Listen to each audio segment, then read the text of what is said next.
Matagumpay na binuwag ng mga operatiba ng Police Regional Office 8 ang isang drug den sa barangay Damulaan, Albuera, Leyte noong ika-25 ng Abril. Ang nasabing operasyon ay isinagawa sa pamamagitan ng isang koordinadong buy-bust ng Special Drug Enforcement Unit ng Albuera MPS, First Leyte Provincial Mobile Force Company at PIDEA Regional Special Enforcement Team. Sa gitna ng operasyon, nakumpiska mula sa mga sospek ang iba't ibang sukat ng plastic sachets na naglalaman ng mga hinihinalang shabu na may kabuang timbang na 1,217.4 gramo at tinatayang nagkakahalaga ng 8,278,320 pesos base sa standard DDB value.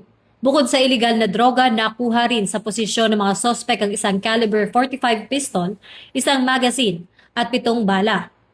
Ang tagumpay na ito ay sumasailalim sa focused agenda ng PNP na aggressive operations against illegal drugs, kung saan binibigyang diin ang masinsinang pagtutugi sa mga sangkot sa kalakalan ng droga upang mapanatili ang seguridad ng komunidad.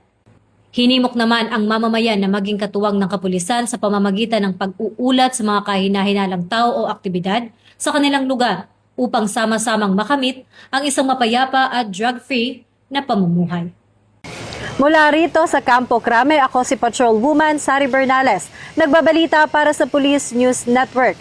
At ito ang bagong PNP para sa bagong Pilipinas, serbisyong mabilis, tapat at nararamdaman.